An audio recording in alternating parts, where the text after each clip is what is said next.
Oh my goodness gracious. We are here Monday morning, ELF live recap after the final week of regular season football, and it is playoff time in the ELF. I am here with two great ELF analysts coming out of the United Kingdom.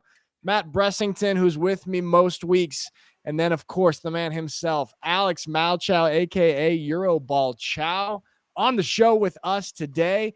Everyone, we are live on YouTube and Twitch, and then we're also live on Instagram. Stick around. We got some really fun stuff we're going to be talking about. We're going to go through the MVPs and the good performances this week, and then we're going to talk playoffs, and it is crazy, and it's going to be exciting. So you can chat with us here in the chat on YouTube and Twitch, and also on Instagram. We'll see you saying all your stuff on Instagram. Let's get into it. Alex, Matt, what's going on, guys? How you doing this morning?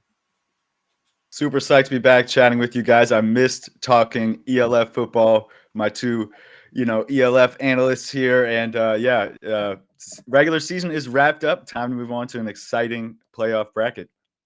I'm so gassed as well. It's playoff season. We've been waiting for this. The teams, all these great teams, not played each other yet. And now we might even get an opportunity to see so many different, amazingly good matchups. It is exciting, and there we see the playoff picture. It is beautiful. It is gorgeous. You guys might remember my conspiracy almost came true of 3 Central teams, but in the end, the Raiders T-roll, and we'll talk about it, absolutely abysmal showing in the rain yesterday, and they destroyed that. So we've got 3 Western Conference teams in the playoffs this year, and we're going to get into it in a couple minutes. We got some people in the chat. Nitzlander from Munich, who balled out yesterday, cornerback number 2, played against his former team. He's in the chat here on Instagram. We got Marcus, ELF fan, KC. What's going on, guys? All right, so boys, shall we first really quickly run through the last games of the regular season here real quickly, and then we're going to get into our playoff talk. And there's a lot to talk about, and maybe we have some different opinions and stuff. But first, let's run through our Week 14, the final game, starting off here with the Cologne Centurions traveling to Hungary, playing the Fehervar Enthroners. Isaiah Weed showing out for the last game of the season. Matt, thoughts on this one, man? Last one. The last time I get to say the Enthroners started off so well. Again, first quarter Enthroners, first quarter Prague. It happens every single time they play. They looked pretty good in the first quarter, kind of accumulating some nice yards, some good gains. Second quarter runs around. He let it all happen. They conceded 23 in just the second quarter, 28 in the third. They just got gaps. They got some points up at the end, but it was just kind of too little too late. They couldn't stop Weed. They couldn't stop the run very effectively. Carl's Hill. They had all those yards in the first quarter, the first half rather. He got nearly 1,000, and then they pulled him. I kind of wanted to see him go for some crazy yardage because he might have had a chance to break the all-time record, which I would have liked to have seen. But the Enthroners just never really got off the ground until it was kind of too late. Robitaille got some nice catches at the end, so I'm glad that he got his dues. But defensively, never really figured out how to stop Weed, which has been a puzzle that only really a few teams have figured out how to stop. And it's been those top teams, those bottom teams haven't really been able to figure it out. And Cologne walked away with quite a simple one. Absolutely. Alex, what do you think, man? Yeah, we saw Isaiah Weed really pick him apart with his arm this time as opposed to last week where he used his legs. I think the Enthroners going to the offseason, they have to address the secondary. We criticized their 2 A's on the D-line. And, once again, their secondary got burned. Carlos Hill, video game-like numbers again.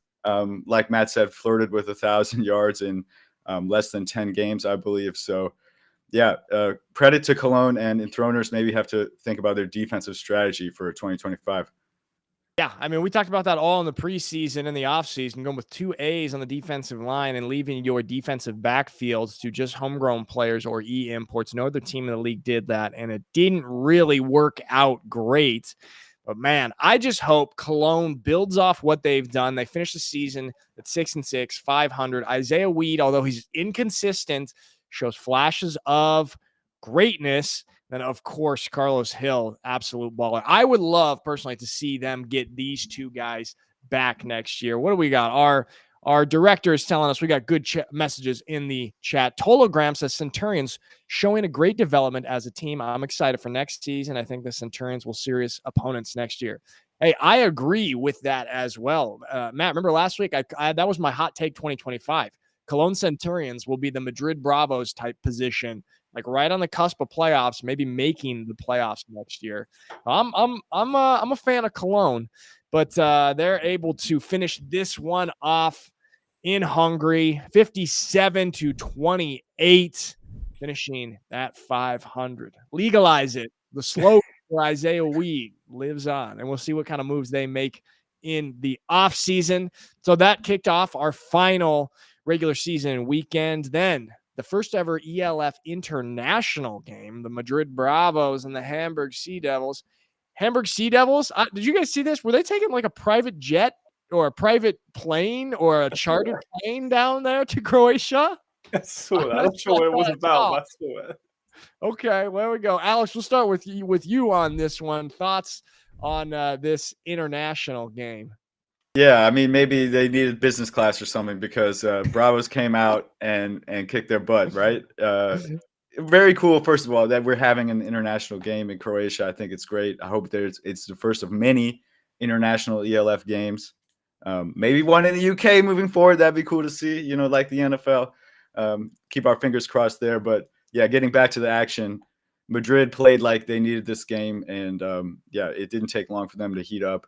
Running the ball, for nearly 300 yards. Stephen Duncan was efficient. And defense shut down Hamburg. So shout out to the Bravos, looking hot going into the playoffs. Absolutely. Matt? I loved that Russian offense. I think that was the main thing. They never really need to get out of second gear, and I think that's reflected with like the third down efficiency. They went 3 for 4, but they only had to attempt 4, right? They just didn't really get to third down very much. So they kind of dominated start to finish. Hamburg have shown that, maybe they have finished at the same amount of wins as the Enthroners and the Dragons, which I think kind of sums up that season of just, it wasn't exactly what we expected from them. We had high expectations of Madrid. We knew they were coming out to score a ton of points and put any kind of their best approach to the playoffs, and they looked like a playoff team. Hamburg looked very, very far off from a playoff team, and I think the score was honestly reflective of how these two seasons have gone for these respective teams. Yeah. To me, the biggest thing that I take away in the fact that Madrid is a playoff team in their first year as an existing franchise is just how quickly here in Europe you can turn things around and build things and go from being terrible one season to very solid, borderline greats the next season. And I also look back to 2023 when the Stuttgart Surge did just that. So for some of these teams like Hamburg, who really struggled this year, it is a kind of interesting point in the European football world that you can turn it around like that. You got to get the right coach, you got to piece together the right roster, but the opportunity is there. And I mean, we see here the Madrid Bravos coming in first year. They got Coach Rip Scher, and he was able to piece together a roster that is now going to be going to the playoffs. We'll talk about it in a second, guys. But so maybe don't give your full predictions here, but the third time that the Bravos and the Rhine Fire will be playing each other in the playoffs. Do you guys have any general thoughts on that one? Matt, start with you. See, I think it's going to be the best of 3, but I think the Fire coming in, I won't spend too much, but obviously they won the last one and they won it quite comfortably. So I think that gives us a most recency bias feeling of how this result may go, but I'll allude to it, but I'll wait till later for my predictions. Okay. Alex, you got any words? Yeah, I think it's a chance for the Bravos to surprise the Rhine Fire. I think maybe last game with the Rhine Fire dominating them, maybe Jim Tomsula and the crew there in Dusseldorf, maybe they're sleeping on the Bravos, and they can shock the crowd there in Duisburg. So we'll see. There we go. But the Madrid Bravos able to win comfortably, 63-13 down in Croatia. And they were watching on eagerly the Raiders-Ravens game that we'll touch on here in a second. And we'll get to that. But first, the Stuttgart Surge, Helvetic Mercenaries, Central Conference. Stuttgart Surge picking up, locking in that first week bye, and they're going straight to the semifinals, forcing the Rhine Fire to play the Madrid Bravos in the quarterfinals. Guys, what are your thoughts on this one? Matt, we'll start with you on this time. See, we could talk about the Surge all day, saying how amazing our defense is, saying how good Riley is, and how he might be an offensive player of the year, or however you want to put it. I want to talk about Milan Spiller getting 1,000 yards. If you were live with me, I was pulling my own hair out, stressing, screaming at the Surge, saying how much I hated the Surge about not letting him get. Just give him. Do you know what I mean? I know it's match fixing, but just give him a catch. Come on, let him get the 1,000 yards. He had like one catch for 1 yard early in the game. I was stressing, thinking he's not going to do it. They're not going to give him the opportunity, but Milan Spiller prevailed. His route running prevailed. His short game that I talked about prevailed. He got 1,000 yards, first ever European to hit it during the regular season. I'm super proud of him in his rookie year. That's the storyline I care most about in this game. We've seen the Surge do this all game and all season, but what we haven't seen is history being made with Milan Spiller rookie season. And that's what I want to talk about in this game. There we go. Absolutely iconic Milan Spiller. And I saw a lot of comments. Some of you guys are confused why Milan Spiller is being named the first ever European wide receiver to have gotten 1,000 yards when last year Louis Geyer and Yannick Meyer eclipsed that number, but they didn't do it in the regular season. They did it with playoffs. So we're talking about in the same amount of games in the regular season, Milan Spiller making history, first ever European to do it. And he's a rookie. Absolutely crazy. Matt, I know you've been high on him for a while. Alex, what are your thoughts on this Surge Mercenaries showdown? Absolutely, yeah. Give flowers to Milan Spiller, but also another European made history in this game. Louis Geyer became the all-time leading receiver in the ELF. Very impressive. We've seen him playing for the pre-Jordan Newman Stuttgart Surge, playing for the Cologne Centurions, and now he's blowing teams out on his way to maybe another championship with the Jordan Newman Stuttgart Surge. So great to see that. You know, who knows? Maybe he'll have 10,000 yards by the end of his career. He's been racking it up. Another big game from him. And the Surge just look on fire. I think, we saw a little bit of a lump, right? A bump against the Raiders with the passing game wasn't efficient. We got none of that in this game. Riley Hennessy was dealing it. He's got so many weapons. This Surge team seems like it's hot at the right time. And yeah, they probably could have went for 70 or 80 against the Mercenaries here, but they showed a little mercy. So shout out to Louis Geyer and the Surge going into the playoffs. Little bit of mercy against the Mercenaries. Alex, you're a true pro. You are a wordsmith. That's why you're here talking ELF ball. What I got to say is unfortunate for the Stuttgart Surge. This Mercenaries touchdown moved them from first in league defense points allowed to second. The Rhine Fire take the title. They allowed 174 points. The Stuttgart Surge allowed 179. If they didn't give up that touchdown, Surge would have taken the title. And, that's just a little sting for them, but a great performance from the Surge defense this year. See, that's the attitude that almost stopped 1,000 yards right there. You know? Exactly, bro. Exactly. That's what we didn't need in there. We needed that. Exactly. There we go. So this one ends, and Stuttgart Surge punch their ticket to the semifinals. Milan Spiller punches his ticket into the ELF history books. And there we have. That's a beautiful photo right there. Yannick Meyer, probably one of the most athletic guys in the league. Absolute freak, leaping into the end zone. Very, very that cinematic. is an amazing photo. I mean, honestly, if you're taking pictures of Yannick Meyer playing football, you have like a 50% chance of catching him in a hurdle. He does it about 10 times a game. Now, headed south, an interesting one. The Barcelona Dragons and the Milano Seaman, kind of a shootout. Both teams airing it out, a little bit of air raid. What do we got on this one? Alex, start with you this time. Yeah, we had 81 total passes in this game. Almost 700 yards of passing. Just absolutely great day for throwing the ball and scored some touchdowns, man. 57 points from Milano Seaman. I'm sure that's their high for the season. 36 points, I believe, is the high for Barcelona Dragons. And shout out to Buechler, I should say. I'm thinking of Ferris Bueller's Day Off. Bueller did not take a day off. He was on it, man. 5 touchdowns.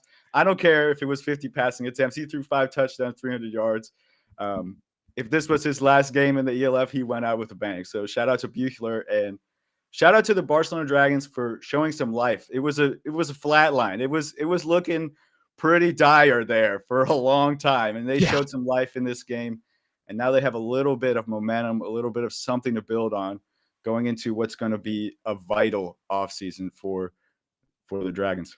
Vital indeed. And you touched on it, man. I have so much respect for some of these football players that had to deal with a bunch of off the field nonsense, some organizational issues, and the guys that just continue to show up every week and play football despite all that noise. So kudos to the Barcelona Dragons for doing just that. Matt, your thoughts on this one? It was really, really close for like a while. And I like the way that the Dragons went hell to the run. We're only going to run it for 8 total yards. We're just going to throw the rock. Buechler did a good job of finishing off his season. It was just that defense. Although they don't have Americans playing on that defense, they allowed nearly over 600 yards, I'm pretty sure, which was ultimately the thing that killed them. But Flores Calderon, we finally saw him for the first time this season because he's been so quiet, because he's been relied on as the number one without Americans. He's been on the American corner pretty much all season. 284 yards and 4 touchdowns. Absolutely amazing. I'm still thinking, where I was discussing it with some people, where he would fit. Maybe Vostap, maybe some other people like Cologne could use his services. We'll have to see, but I think Flores Calderon is going to be a man with his phone blowing up this offseason. And that kind of was a stamp of, I'm a real receiver in this league. Just because I've had a quiet league season does not mean that he's out of the picture. And 300 yards is incredible. Whatever way you want to spin it, a lot of people can say, Dragons, but he was phenomenal. Where, real quickly, before we move on to the next game, where would you guys like to see Flores Calderon land if he does get picked up by a more high-profile team? Matt? I think Vostap, a lot of people have suggested, because it makes sense. I don't think they need him because they got Kasper Jacewski, who's also an amazing receiver, and he was also young. Maybe someone that's it. Maybe the Raiders. Maybe they need him. Maybe they need another spark, add a little bit of depth to receiving core. There could be a ton of options. I think maybe even someone like Madrid. That would be a nice fit. I know he's half Spanish. That would be a nice fit. But I think he's going to have a ton of options. I think he fits into a lot of different schemes and a lot of different teams in the league because he's such a good deep threat. He would be a homegrown with Madrid, which would be very, very valuable. But he might want to go get that import bag, if we can call it that. Alex, what do you think? I think he's going to go to the Munich Ravens this offseason. I think he can fit well with a big body receiver like Malik Stanley, maybe with a yak receiver like Lucas Salvo. And then you got a veteran like Marvin Rutsch who just makes possession catch, moves the chains. Flores could be the deep threat to open things up for all of those guys. So I'd like to see him, with that neon blue or whatever it is, the teal. He'd look good in that. We call it the Bavarian baby blue. There we go. Thank you. Yeah. That's a good prediction. I like that. I cannot wait for some of this offseason shuffle. See what happens. What kind of players take opportunities. So this one finishes 57-36. Barcelona showing a little life in the final game of the season. And we wish them good luck in the offseason. Moving on, Western Conference, Paris Musketeers, playoff team, playing the Frankfurt Galaxy. Alex, we start off with you on this one. What are your thoughts on this? Man, yeah, Galaxy, tough way to end the season. They looked good. The jerseys looked fantastic. The crowd was loud and ruckus, but Galaxy have a lot of work to do this offseason. Ryan Rimler hit a 60-yard field goal, and that's kind of the positive. The list of positive things ends there for the Galaxy. Paris heated up. Austin Mitchell put on another fantastic performance out there. And I want to shout out Chris Vuombo, the French running back. He has been on a little bit of a tear for them the second half of the season. Without Jason Agumon, I think this guy could have a big impact in the playoffs and make a little name for himself, maybe make some more money next season. So that's my impressions of this game and Musketeers moving forward. There we go. Matt, your thoughts? I completely agree. The Musketeers really dominated this one. They just kind of flowed with it, especially early. They got those 2 quick touchdowns. And shout out to Mac too for just putting the team together, going out there as a German quarterback. And he didn't have a great game, but like he was able to score. And we saw 2 big man touchdowns in this game, which is fantastic. And we saw a lot of big man touchdowns this week. But also, I want to give a shout out to John Falk and the Mercenaries. We forgot to mention that he broke the single season tackles for a European and on his retirement year as well. So I wanted to give like a quick detour and shout out John Falk. Good job. Yeah, we got it. We got to put our respect on those old linebackers. I like that. I think he's 33, maybe pushing 34. So good for him. For me, man, biggest thing, Frankfurt Galaxy. What are they going to do in the offseason? Rumors have it that Coach Kozlin will remain as the head coach, and they're going to get 2 different coordinators. They're going to get an OC and DC, trying to rebuild this thing because Frankfurt Galaxy are a program that have high expectations. They got a lot of talent. They got a great situation there, good organization, awesome stadium, cool to play at, one of the best in Europe. They've got to be better. They know that. So I'm really curious to see what kind of moves they make in the offseason, who they go to for quarterback. Do they go back to a McKay or a Zaradka? What are they going to do in the offseason there? So that's kind of what's on my mind. We're going to talk about the Musketeers a little bit more here in the playoff talk coming up. But the Paris Musketeers finished the regular season strong, winning 44-10, and they are heading to the playoffs next week. Headed out east, the Panthers versus Prague. This one, a little bit low scoring. What do we got on here, Matt? This game was can I use the word a bit boring? There was long drives. That was like 8-minute, 9-minute drives that ended in nothing, and that's really what killed off Prague, right? They got so close so many times they weren't able to finish off drives, even though those drives were super sustained, like they were going forever. Voshav, uncharacteristically poor on offense, even though it's kind of weird. They started off really hot in the season, mid-season low, ended up pretty good in having these amazing shootouts, and then they only put 17 points up on one of the worst defenses in the league. It's odd. Neither team, I think both teams kind of weren't really playing for anything, and I think that kind of showed in the performances. But Radim Kalius as well, he was excellent, continues to be the best Czech receiver that they have. Their defense did do up a pretty good serviceable job, but overall it was just kind of a slow burn. I think is the one. You have to be a fan of defense to really take a ton out of this game in terms of enjoyment. I'm a fan of defense, but yeah, we're still a little bit slow. Alex, what are your thoughts? Yeah, we got to see some great players for the last time this season. I think, AJ Wentland. It's a shame we don't see him in the playoffs. He's a beast at the linebacker spot for the Panthers. A big fan of this show, Josiah Norwood and Ed Norwood, his father. I know they're tuning in, and Josiah Norwood did a great job running quarterback for them. He's originally a receiver. We've seen him week in and week out giving this offense some juice, and for what it's worth, Panthers finished 500, so that's some momentum to build on for next year. In what's kind of been a disappointing season, they had like a super team in the offseason, right? So many European free agents, some big names. Stephen Duncan was a big name. Yep. They showed some life at the end, but far too late for the Panthers. I just wonder if they are kicking themselves for being such a revolving door. And then you see Stephen Duncan, who they got rid of in week 3. Stephen Duncan's going to the playoffs. So he sort of gets the last laugh there in that situation. Roughslot is a great organization, so much potential. Similarly to Frankfurt, and the fact that, they didn't live up to their potential this year.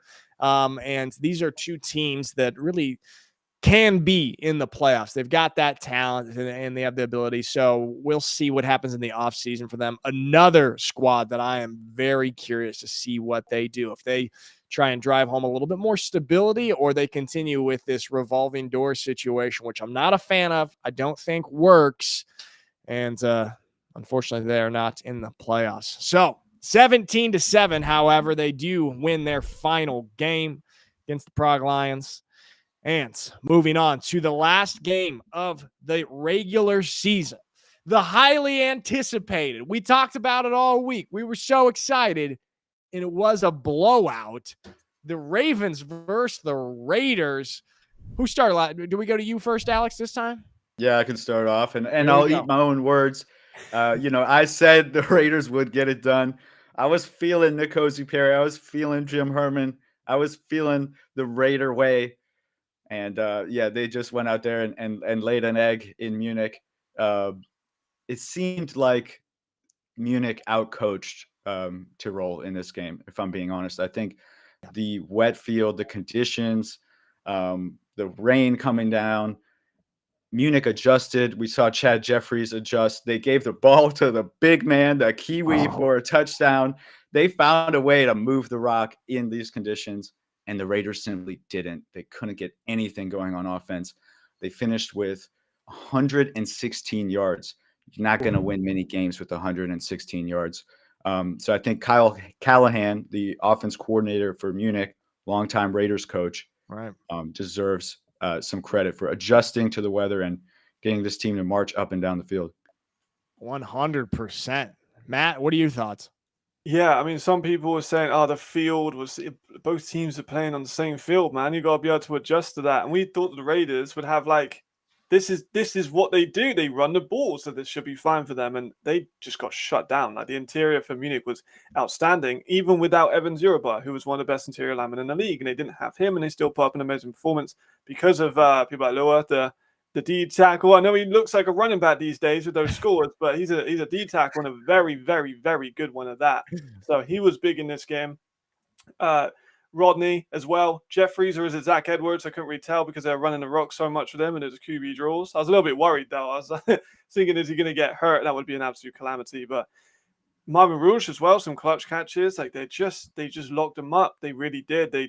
They couldn't get anything going, the Raiders, at all. Like, that signature run was getting ruined. They fumbled the ball multiple times, dropped balls in the rain. And it seemed like every time they were trying to run to the right side of the field, they just kept slipping. I think it maybe bad chance, but they kept doing it still. Jets to the right side, runs to the right side. They didn't ever really, I guess, click with that, and they never tried out the left side. But yeah, they just got pile drived. They go out of the playoffs, I'm sure, probably in a bar in Madrid. It was very loud, and I would have loved to have been a fly on the wall in that building. But yeah, Perry didn't have a great game. He threw under 100 yards, which is just not great. Like Alex said, you're not going to win a game with that amount of offensive performance. And Raiders got to go back to drawing board. I think that's going to be the most interesting thing for me is how is this team going to get into the playoffs next year? How are they going to overcome the top echelon, because the Munich Ravens did not beat a team with a running record this year, right, until today, or yesterday rather, and they did it when it mattered most. And we had a lot of doubts, and they still put it down. We all picked the Raiders, I'm pretty sure, and they shut us up this time for sure. Everyone was picking the Raiders, and the Ravens must have heard that. We got in the Instagram chat, the man himself, Tamawa Oyewo, who had a great game yesterday, 2 touchdowns, 1 through the air, 1 on the ground. So shout out to him. But yeah, what you guys said, the Ravens really seemed to adjust. It was sloppy, rainy, muddy conditions, sort of turned into backyard football. Raiders did not adjust. The Ravens adjusted so well. Coach Callahan, and it probably felt good to smack his former team. And the Ravens, just a lot of different weapons on offense, a lot of different guys getting the ball. Jeffries really, I felt like, showed his experience and maturity there in that game, being able to take it into his own hands when it matters, or protected the ball. He did have 1 fumble on a long run, but they got it back. The Raiders, on the other hand, were struggling with the football. Lots of fumbles, drops, slipping all over. And this one was just Ravens from the start the whole time, and they punched their ticket to the playoffs, getting to play Paris next week. That's going to be an awesome game. But I do think the Ravens, when I talked to Tamawa last week, because I was going to broadcast their game, and he talked about how this team, it was a lot of new pieces, new head coach, Kendra Ellison. He was putting things together. And at the start of the year, they weren't looking great. And we were all wondering, what is this Ravens team going to be? But over the course of time, they kind of came together and they built that chemistry. And they're peaking now when it matters. Last regular season game going to the playoffs. And so the Ravens are looking good, finishing the regular season at 9-3. So there we have it, boys. That is the regular season of the ELF 2024. And now the fun part, playoffs. Maxie, there it is. Look at that graphic. Beautiful. That's who we got. We have 6 teams from 4 different countries: Germany, Austria, France, Spain. It's pretty damn cool. This really is the European League of Football. Guys, let's talk about this playoff picture right now. Alex, talk to me. What are your thoughts? What jumps out? What are you excited about? Wow, these are the 6 teams that made it to the playoffs. It wasn't easy. These guys are all battle tested. So next weekend, we got 2 great games. Paris versus Munich. This is one game I definitely have my eye on. We just talked about Munich, how they have the talent. They have Joe Thomas. They have guys recruited from all over Bavaria, some of the best talent in Germany coming to the Ravens, coming against the best of the best in France. I can't wait to see this game in Paris. 2 red hot teams in wildcard weekend next week. Yeah. Matt? I mean, there's so much to say. We got Madrid, second-year franchise. Ravens, second-year franchise, missed the playoffs last year. We got Bravos, who were first-ever team coming in. They're brand new, fresh in the playoffs in the first season. We got old NFL Europe teams with the Ryan Fire. We got teams that were not good and have become good and powerhouses in the surge. Vienna, of course, a historic team as well. So we got literally a little bit of everything in this playoffs. Like you said, multiple countries, European League of Football. So many matchups. We got the 3rd game installment between the Fire and Bravos. We got Musketeers and Ravens, 2 really exciting teams that we've not seen play each other that I'm really excited to watch. And then whatever happens in those games, we get more outstanding matchups in the next round, all of which, every combination, I'd be excited to see. Oh, I cannot wait, fellas. And we got in the chat, Carlton Aiken is here. He said, just tuned in. Did we talk about Milan Spiller yet? Yes, we did. We talked about him. Everybody's pumped for him. You have to rewind it. Stick with us live. You can rewind it a little bit later, and you see we talked about Milan Spiller. But yeah, we're in playoff mode right now. That Paris Ravens game, man. I'm just, it's really cool to see what Paris has done. Like we said, talking about a first and second year franchise making it into the ELF and just building something brand new and already getting to the point here where they finished 10-2 in the regular season.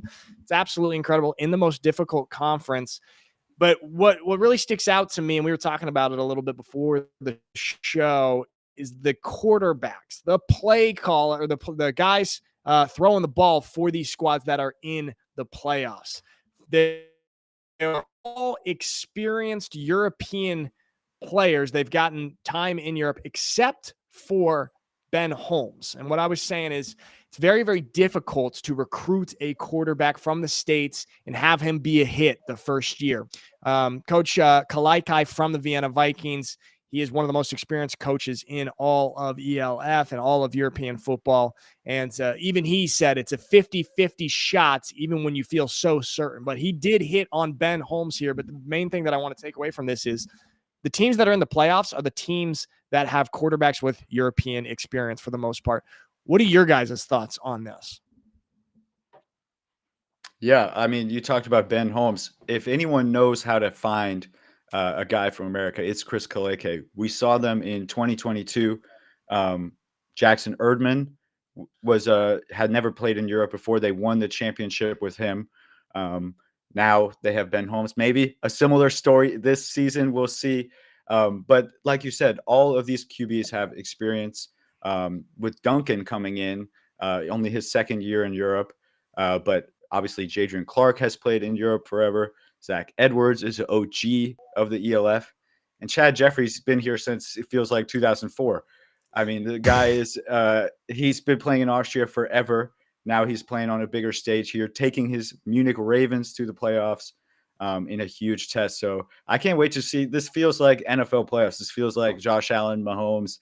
I mean, these are like the faces of the franchise in the playoffs. This is what we've been waiting all year for. Absolutely, man. Matt, what are you thinking? I'm 100% with you. Like you said, you could look at every single quarterback, and it's the face of the team. You got Zach, who's played the most games for any of these quarterbacks in the ELF. So obviously, our friend of the show, Jamal, he just put out his video about which quarterbacks, and that got me thinking a lot. Like about experience. What experience do you value? Do you value regular season? Because that'll be Edwards. Do you value playoffs? Because that'll be Jay. Do you value overall like CFL experience? Because that'll be Holmes. There's a lot of different ways you could spin experience with this one, but all of these guys have got their own different spin that they could bring to this, and I think that's super exciting. Like there's so many legends in this thing. Maybe some teams will look back in 10 years ago, these are the teams that like made me fall in love with football. And I'm super excited with it. Hell yeah. SH in the chat says nothing against the Bravos, but Vienna was also in the playoffs in the first year. Winky face. Yeah, but it's way, way different. The Vienna Vikings are a program that have been around for decades. The Madrid Bravos did not exist 10 months ago. They did not exist. So it is a little bit more impressive for a first-year franchise, a team that did not even have any infrastructure, any players, any history to make the playoffs in their first year. And it's also the same. The same can be said about Paris. I know it took them one extra year, but that's why, at least in my opinion, it's more impressive when these franchises are able to get in the playoffs that quickly. So we got this set. Oh boy, guys, this is good. If you had to pick, let's say, how about this? 2 quarterbacks that you really rely on come playoff time that are in this picture. Which 2 do you take? Alex, put the pressure on you first. All right. I'm going to go number 2 quarterback, my second choice, Riley Hennessy. We know what he can do. Won the Italian championship back in the day, won the German Bowl. Was just, maybe a drive or 2 short of winning the championship last year. This guy, if anyone has the experience, is Hennessy. But of course, number 1 choice, I'm going to go with my guy, Ben Holmes. Ben VP, he's about to do a one and done like Jackson Erdman, come in and win the title. That's how I'm feeling about the Vikings and Ben Holmes. He's done it. He's won a Grey Cup in the CFL. He's done his thing in college, USFL, whatever. He's a beast. And I think the Vikings, it's going to be underrated that they have a home game in Generali Arena. It's going to be 10,000 people there screaming, and whoever plays them is going to have 4 quarters of a dogfight. There we go. I like those picks, Matt. What are your picks? I agree with Hennessy, right? I think that's pretty established. I like Ben, right? I've seen the light when it comes to Ben Holmes, but I cannot go against my guy One Way Jay. He's been there. He's done that. He's taken the picture and got the postcard. He is the postcard. He's got the win. He's got the MVP, the thing. I don't think you go anywhere. And then when you've got the monster that is Glenn Tonga behind him and all the weapons that he's got, I'm giving it to Jay. I think that he has to be the most experienced out of all of these guys when it comes to this situation. There we go. So you got Hennessy and Jay. Alex, you got Hennessy and Ben VP. I got to go right guy Hennessy as well. Just even seeing him up close and in person and actually playing with him in big games, seeing how calm he is able to remain, how poised under pressure he is, and even last year in the championship game, that was a very hostile environment for the Surgeon. He played very, very well. And they were really in a position to hang around and possibly win until a devastating fumble. And then, man, it's tough. It's tough for me. Part of me wants to say Ben Holmes. However, I have not seen enough big games here in the ELF from him. They had a pretty easy road out there in the East. That's not to say anything against his talent or his leadership ability. And maybe if I had a little bit more of a sample size, I would go with Ben VP. I'm a little bit torn here. I might go. I'm looking at One Way Jay as well, Matt. I've also got my eye on Chad Jeffries as well. I know they didn't really, they had some struggles here early on, but just what I saw from him yesterday, that was poised to be or set up to be a very, very big game. Should have been a tight game. And just the way that he handled that, I know he wasn't throwing the ball, just kind of the way he handled that offense. Maybe it's recency bias, but I like that. I like Chad Jeffries right now in the playoffs. Those are the 2 that I'm going to go with, I think. That's tough, though, man. God. I got a question for you guys. What does a win for Zach Edwards and the Musketeers do for one of the OG quarterbacks of the league's legacy in this game? That's a great question. I like it. Do you mind if I go first on this Please. one? Take it away.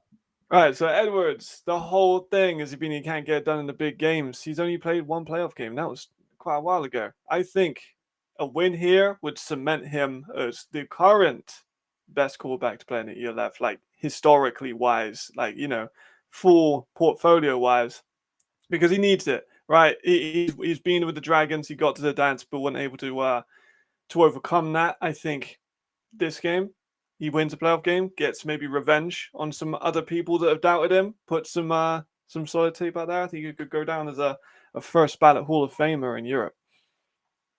There we go. Kind of compare it to somebody like Eli Manning. He was never great in the regular season, but he had those clutch playoff performances and Super Bowl wins, and he's probably going to be a Hall of Famer then. So you got to get it done when it matters for, to cement your legacy. Zach Edwards has the opportunity to do so. And it's interesting. Look at the chat. The man himself, Carlton Aiken, says, playing against half of these playoff teams, I still don't know who will take it. We're listening to a man that was on the field against these teams, and it's a toss-up. I mean, it's going to be exciting. It's going to be close. It's going to be intense football, and all these games could go either way. We are excited about the ELF playoffs 2024. We could talk about this all day, but we do have to move on to the good performances from last week for our final MVP of the regular season. We're gonna run through here some of the good performances, and then you guys here in the chat will help Alex, Matt, and myself decide who our two official nominees will be for the final honor of the regular season. I'll start it off. Our first one, the man. Legalize it. Isaiah Weed, 279 passing yards, 4 total touchdowns, led his team to a victory and bringing them to the 6-6 record, going 500. Isaiah Weed on the board this week. Matt, you want to go next? And we'll just go through all of us. Matt, then Alex, then we'll run through it again. Let's do it. Cars Hill, 245. Most of that coming in the first, 4 touchdowns when needed, 10 catches, over 25 or 24 yards per catch. Outstanding. This is the kind of burst that we've seen from him all year, and it happened again. Monster. There we go. Alex, do you have the list? Here we go. Dwayne Obi, another big day. He's back from injury just in time for the playoffs. Love to see that. Him and the other running back, Molina, had an awesome game. Look for Obi to just ball out this playoffs. I really want to see him against that Ryan Fire defense, who he gashed back in week 2. He did. That's true. That'll be interesting. Next guy on the list is my guy, Rye Guy Hennessy, 18 for 29, 244 yards, and 5 total touchdowns. Riley Hennessy, just consistent. He's had a couple kind of lull games, but for the most part, he's been a premier quarterback through and through, and look for him to be in top form in the playoffs. Buechler, former TCU quarterback. I'm happy we finally had Barcelona Dragon on this list for the first time in a while. 25 for 50, 300 on the dot, 5 touchdowns. Great performance. Hopefully he can ride out with the Barcelona Dragons. Final day, just happy with his performance. Now my guy, Guillaumard, big game for Guillaumard. 10 catches. Obviously, Buechler's favorite day off, or target, I should say. Good joke. 3 touchdowns of the 5 from Buechler. So huge day. Good to see some of these Spanish guys having big games, and hopefully we see them back in the Dragons uniform next year, getting some wins for a proud franchise. There we go. And next, quarterback from Milan Salum, 16 for 31. Not incredible on the completions, but he went for 378 yards through the air, 5 touchdowns, 16 carries for 107 yards. So getting it done on the ground and through the air, leading his team to a victory. There we go. JFC. Good to see you again, man. 284 yards on the air, 4 touchdowns. His signature deep fade from the X side. Great ball tracking. One of my favorite young receivers in the league. Finishing off with a big bang in this one, and need 300 yards is incredible for any position, let alone from one player in one game. Pick a card, any card. It's the Magic Man. Zach Edwards, another big day for Edwards, 4 total touchdowns, 336 total yards. He can run, he can pass, he can do it all. And another average day at the office, putting up amazing numbers for Edwards. And one of his favorite targets. Oh, never mind. Dawson Dales. We'll go to the defensive side of the ball, staying with Paris. 12 tackles, 3 TFLs, 1 sack. Absolute baller all over the field. Got to give love to our defensive players, to our middle linebackers. It's a rare breed, the American linebacker in the ELF. And Dawson Dales played great football all season. He's headed to the playoffs. Going 4-2 Dales so fast, he skips a pecking order on the list that we got. But Austin Mitchell coming in with 3 touchdowns, 9 catches, and 132 in the air. Another stunning performance, gets him over that 1,000-yard benchmark. Great player. Hopefully we get to see him next year in the league. And he's been a very, very kind of Kyle Sweet-esque target for Edwards this season. Absolutely spectacular performance. All right, enough of these fancy French guys. We're going over to the tough guys in Poland. AJ Wentland, another big game, 16 tackles. This guy is grit personified. Give him an off season where he is pissed off and angry. Watch him break 200 next year. Absolute beast. Another great performance to finish the year. There we go. And to finish it out, Justin Rodney, 22 carries, 163 rushing yards, and a touchdown. He had an 80-yard scamper where he broke away and outran Devin Taylor, former Virginia Tech Hokie DB. He played great football in the mud there, and he's also headed to the playoffs. In the chat, Jason Ryan Creative says, Austin Mitchell on German soil is unstoppable. I like that. There we go. Boys, we got to pick 2 to nominate. Chat, you guys help us out if you're feeling strongly about any of these performances. Let's talk. Let's have a nice discussion, and we'll come away with 2 guys. Who's feeling strongly? Alex, Matt, you got somebody to pitch? I can start off. I'm going to go Justin Rodney. I think that 80-yard touchdown was maybe the straw already in the third quarter that broke the Raiders. Everyone was falling down, slipping around, except for Justin Rodney. It seemed like he found his foot. He must have had the right cleats or something, because he was fast out there, man. To me, watching that game, he was a standout of Sundays and probably this whole weekend. There we go. In the chat, Marcus says, Perry had a great game if he's trying to get sponsored by Slip and Slide. Damn, Marcus, you're not wrong. It was slippery out there. Matt, you feeling strongly about any performances here? See, I wanted to give it to like a playoff team. I wanted to kind of maybe give it to Madrid, but I think I kind of hard to overlook Forrest Calderon going for that many yards. I feel like that's one of the all-time ELF like receiving performances. I know it's on the Barcelona Dragons secondary. They don't have an American on that team on the defense, but like I would have went for Rodney. I think Rodney is a really good choice, but I think Forrest Calderon has to be given his flowers too. Like he was exceptionally good, and I know asterisks, but an all-time performance is an all-time performance. The record books will remember 284 rather than the Barcelona Dragons being the team he did it against. There we go. And another one that has to be in this conversation is Carlos Hill. Similar sort of numbers, 10 catches, 245 yards, and 4 touchdowns. So he would actually be the one that I would probably throw out there.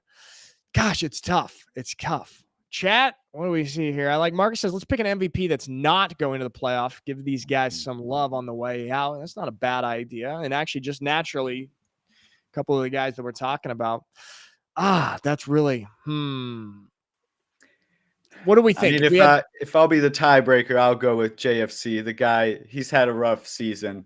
You know, let's give him a little love. He almost had 300 yards in this game.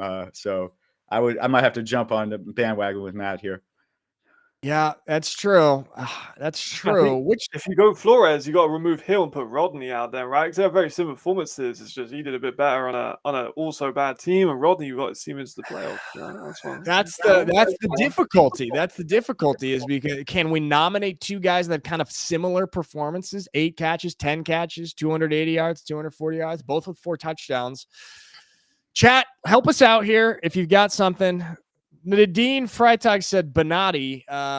No. So that's all I have to say about that. Nobody from the Raiders is getting talked about in the MVP category today. Our director Maxie says Rimler, who did hit the 60-yarder. It's tough to give an MVP to a kicker, but we do have to shout that out. We got Marcus. He's shouting out our boy Buechler, 5 touchdowns. He deserves a little credit. Yeah. Here we go.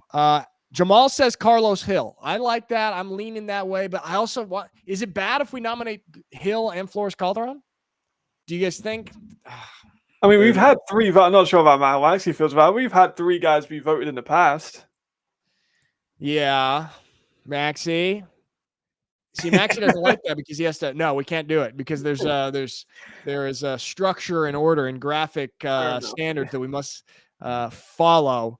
So we got to work this out. We got to. All right, chat. If you have any other ways to push us, we're stuck here. These are the 3 performances.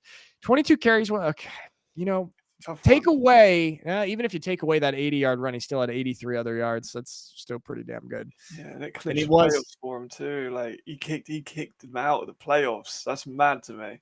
He was really balling out. All right. You know what? I'm willing to.